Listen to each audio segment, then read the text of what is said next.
Hi అండి. ఒక్కసారి ఇలా బ్రెడ్ తోటి పకోడా చేయండి. చాలా బావుంటది. ఎప్పుడు ఆనియన్ పకోడా కాకుండా ఈవినింగ్ టైంలో ఇలా ఒకసారి చేశారంటే క్విక్ అయిపోతది. ఇంకా టేస్ట్ కూడా చాలా బావుంటది. ముందుగా అయితే ఒక బౌల్‌లోకి వాటర్ తీసుకొని బ్రెడ్ పీసెస్‌ని అంతా కూడా ఇలా వాటర్‌లో తడిపేసి వాటర్ మొత్తం పిండేసుకొని ఒక బౌల్‌లోకి అయితే వేసుకోవాలి.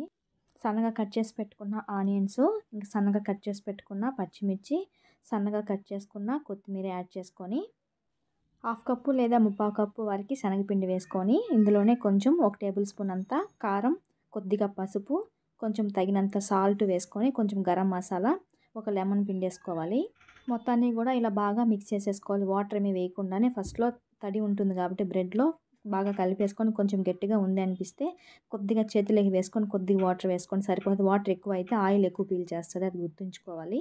స్టవ్ పైన ఆయిల్ పెట్టి ఆయిల్ కాస్త హీట్ అయిన తర్వాత స్టవ్ మీడియంలో పెట్టుకొని ఆయిల్‌లో కొంచెం కొంచెంగా ఇలా బాల్స్ లాగా వేసేసుకోవాలి. బాల్స్ లాగానే వేసుకొని లేదా పకోడా లాగానే వేసుకోవచ్చు. ఇలా కొంచెం గట్టిగా కలుపుకుంటే ఆయిల్ పీల్చదు.